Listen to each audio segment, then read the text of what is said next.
লঙ্কান ডানহাতি পেসার নোয়ান থুসারা এবার বল হাতে নয়, নেমেছেন আইনি লড়াই। কারণ একটাই, এনওসি জটিলতা। রয়্যাল চ্যালেঞ্জার্স ব্যাঙ্গালোর হয়ে আইপিএল খেলার জন্য প্রস্তুত ছিলেন থুসারা, কিন্তু শ্রীলঙ্কা ক্রিকেট বোর্ড জানিয়ে দেয় তিনি নাকি ফিট নন, আর সে কারণেই তাকে দেওয়া হয়নি এনওসি।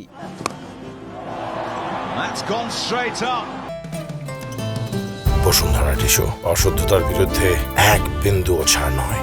এই সিদ্ধান্তে চুপ থাকেননি থুসারা। 2 এপ্রিল কলম্বো জেলা আদালতে দায়ের করেন মামলা। তার দাবি দ্রুত এনওসি দিয়ে তাকে আইপিএল খেলার সুযোগ করে দিতে হবে। মামলায় আসামি করা হয়েছে বোর্ডের শীর্ষ কর্মকর্তাদের, যার মধ্যে রয়েছেন সভাপতি শাম্মী সিলভা ও সিইও অ্যাশলে ডি সিলভা।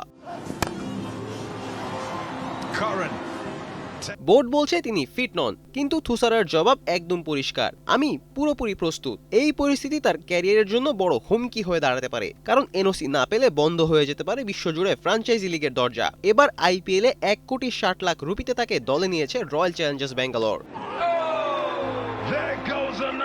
এখন সবার চোখ 9 এপ্রিলের শুনানিতে। একটি সিদ্ধান্ত বদলে দিতে পারে সবকিছু। থুসারা কি আইপিএল এর মঞ্চে ফিরবেন, নাকি থেমে যাবে তার যাত্রা? ফারদিন রেজা, কালের কণ্ঠ।